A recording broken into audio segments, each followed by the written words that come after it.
گفتگو کے دوران ان کا کسی بات پر اختلاف ہو گیا۔ اختلاف اتنا شدید ہو گیا کہ بہت دیر تک بحث کے باوجود دونوں ایک دوسرے کی بات پر قائل نہ ہوئے اور فون بند کر دیا۔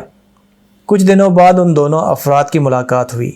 جب ملاقات ہوئی تو دونوں ایک دوسرے کی ڈیش ڈیش ڈیش کرنے لگے۔ اب اگر میں پوچھوں کہ ان ڈیش ڈیش ڈیش میں کیا ہوگا تو آپ کے ذہن میں کیا آئے گا؟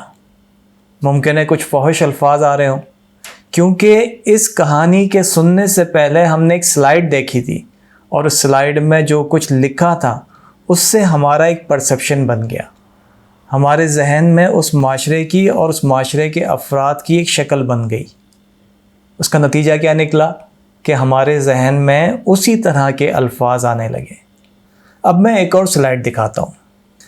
مہذب معاشرہ، برداشت، محبت۔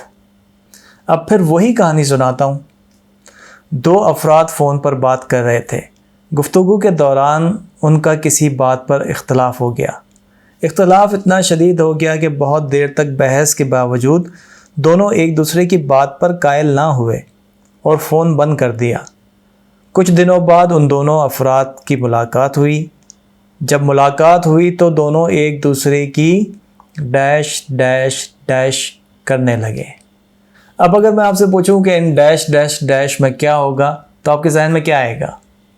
تعظیم، تکریم، عزت۔ ایسا کیوں ہوا؟ کیونکہ اس کہانی کو سننے سے پہلے ہم نے جو سلائیڈ دیکھی تھی وہ جو معاشرے کی عکاسی کر رہی تھی، یا جو ہمیں اس معاشرے کی منظر کشی، تصویر کشی بتائی جا رہی تھی، اس سلائیڈ کے ذریعے اس نے ہمارے پرسیپشن کو مثبت یا پازیٹیو بنا دیا تھا۔ میڈیا پر چاہے کوئی خبر سنائی جا رہی ہو یا کوئی ہم فلم دیکھ رہے ہوں یا ڈرامہ دیکھ رہے ہوں، یہ سارا کچھ اسٹوری ٹیلنگ کی کیٹیگری میں آتا ہے، جسے نیریٹو بھی کہتے ہیں۔ اسٹوری ٹیلنگ ہمارے ذہنوں پر بہت گہرے اثرات مرتب کرتی ہے، چاہے وہ پرنٹ میڈیا کے ذریعے ہو یا الیکٹرانک میڈیا کے ذریعے، اور یہ اثرات ہماری پہچان، رویہ اور خواب و خیال و تصورات سے ظاہر ہوتے ہیں۔ ہم کوئی ڈرامہ یا فلم دیکھتے ہیں، اگر اس دوران کوئی کامیڈی سین آ جائے تو ہمارے چہرے پہ مسکراہٹ یا ہنسی آ جاتی ہے، اور اگر کوئی سیڈ سین آ جائے یعنی افسردہ سین آ جائے تو پھر دل مغموم ہو جاتا ہے۔ اگر خوبصورت مناظر دکھائے جا رہے ہوں تو ہم خواب و خیالوں میں ان منظر میں اپنے آپ کو اس جگہ پر، اس مقام پر موجود محسوس کرنے لگتے ہیں۔ اکثر اوقات ہم کوئی خوشخبری یا اچھی خبر سنتے ہیں تو ہمارا چہرہ چمک اٹھتا ہے، دوران خون تیز ہو جاتا ہے، تنفس یعنی سانس کی رفتار بڑھ جاتی ہے۔ اسی طرح اگر کوئی مایوس کن خبر سن لیں تو چہرہ اداس ہو جاتا ہے، دل کی دھڑکن مدھم ہو جاتی ہے، طبیعت سست ہو جاتی ہے۔ سوال یہ پیدا ہوتا ہے کہ ان بری خبر یا اچھی خبر کا اثر کس نے لیا؟ کیا اس جسم نے؟ ہم کوئی کام کرنا چاہتے ہیں تو کرتے ہیں، اور اگر ترک کرنا چاہتے ہیں تو چھوڑ دیتے ہیں۔ ہمارے ارادوں کا تعلق کس سے ہے؟ کیا ہمارے اس جسم سے یا ہماری عقل سے؟ تمام ذہنی قوتوں کی مثال آلات کی سی ہے۔ ان آلات سے کام لینے والا کون ہے؟ کیا دل ہے؟ تمام جسم کی مثال ایک مشین کی سی ہے۔ مشین کے لیے ایک آپریٹر کی ضرورت ہوتی ہے۔ گو کہ آج کے زمانے میں آٹومیٹک مشین بھی ہیں، مگر کوئی بھی مشین چاہے وہ آٹومیٹک ہو یا نہ ہو، بغیر مقصد کے کام نہیں کر سکتی اس وقت تک کہ جب تک اس کو آپریٹ کرنے والا کوئی نہ ہو۔ ان سوالات کے جوابات جاننے کے لیے ہمیں انسان کو اور انسان کے جسم کو سمجھنا ہوگا۔ انسانی جسم میں جو ہمیں نظر آتا ہے یا پھر سائنس جن کو دیکھ کر پرکھ کر انسان کے بارے میں ہمیں بتاتی ہے، ان میں کیا چیزیں ہیں؟ جوارح، جارحہ کی جمع یعنی ہاتھ، پاؤں، ناک، کان، یعنی جو ظاہری جسم ہمیں نظر آتا ہے انہیں جوارح کہتے ہیں۔ اعضاء یعنی عضو کی جمع۔ اعضاء کیا ہوتے ہیں؟ دل، جگر، گردے، پھیپھڑے، دماغ وغیرہ، جو ہمیں نیکڈ آئی سے نظر نہیں آتے۔ ایکس رے مشین یا کسی الٹرا ساؤنڈ مشین سے نظر آتے ہیں۔ اس کے بعد ہے عنصر کی جمع، oxygen, hydrogen, nitrogen, carbon, phosphate, potassium وغیرہ۔ اگر میں کہتا ہوں کہ یہ لیپ ٹاپ میرا ہے، یہ کتابیں میری ہیں، یہ گھر میرا ہے، تو آپ فوراً سمجھ جائیں گے کہ یہ جو ظاہری وجود یعنی جسم نظر آ رہا ہے، یہ تمام اشیاء اس سے منسوب ہیں۔ اب اگر میں کہتا ہوں کہ یہ جسم میرا ہے، تو وہ کون ہے جو کہہ رہا ہے کہ یہ جسم میرا ہے؟ روزمرہ زندگی کے معاملات سے ہمیں یہ بات سمجھ میں آتی ہے کہ اس جسم کے علاوہ بھی ہمارا کوئی وجود موجود ہے۔ اس امر کا سب سے بڑا ثبوت یہ ہے کہ اس نظام ہستی میں ہمارا کوئی ممتاز وجود ہے۔ ہمیں اپنے ہونے کا شعور ہے۔ یہ شعور ہمیں کیا سوچنے پہ مجبور کرتا ہے، کیا غور کرنے پہ مجبور کرتا ہے؟ اپنے ہونے کا شعور، سوچنے، سمجھنے، محسوس کرنے کی صلاحیت ہمیں اپنے نفس پر غور کرنے کی دعوت دیتی ہے۔ اب سوال یہ پیدا ہوتا ہے کہ نفس کیا ہے؟ ہم گزشتہ ویڈیوز میں فزکس کو اسٹڈی کرتے آئے ہیں، اب ہم میٹا فزکس کی طرف بڑھتے ہیں، ظاہر سے باطن کی طرف سفر کرتے ہیں۔ ہم انسان ہیں، یعنی ہیومن بینگ۔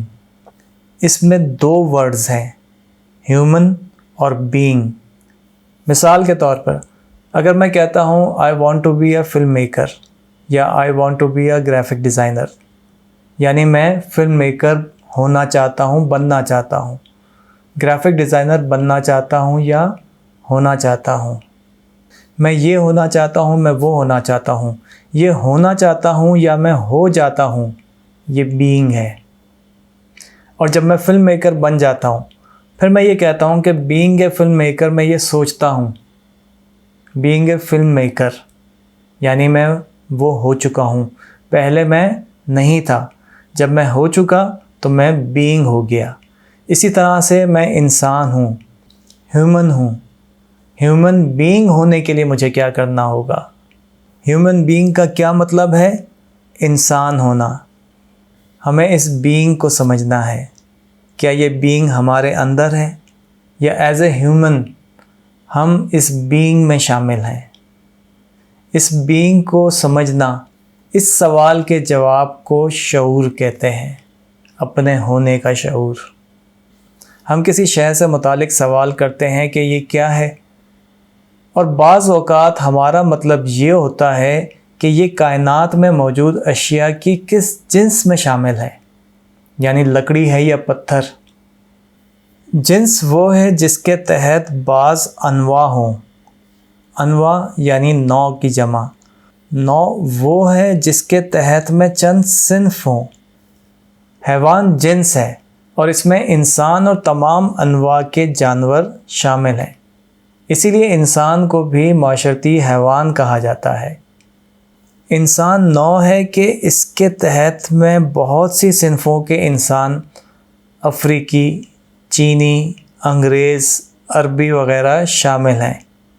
اس کو ہم ایک چارٹ کی مدد سے سمجھتے ہیں اور اس چارٹ کو نیچے سے اوپر کی طرف سمجھتے ہیں۔ صنف یعنی مختلف نسلیں، افریقی، چینی، انگریز، عربی وغیرہ۔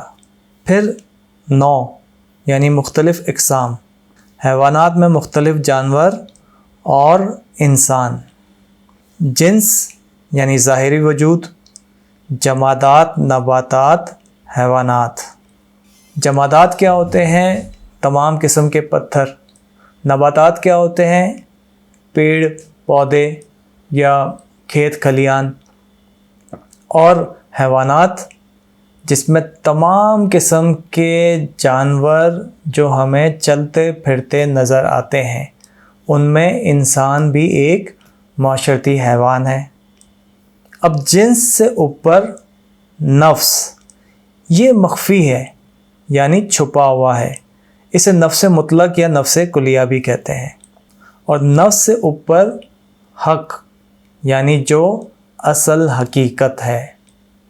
اب اگر اس کو اوپر سے نیچے کی طرف دیکھیں تو ابتدا کیا ہے؟ حقیقت، حق۔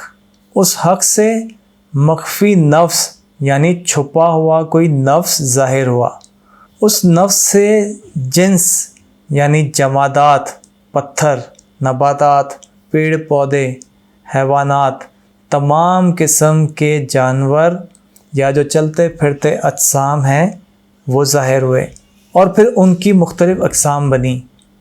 9 جمادات میں مختلف قسم کے پتھر ہیں، ہیرے، موتی۔ نباتات میں مختلف قسم کے پیڑ پودے، پھول، اور حیوانات میں مختلف قسم کے جانور، اور ان میں انسان بھی شامل ہے۔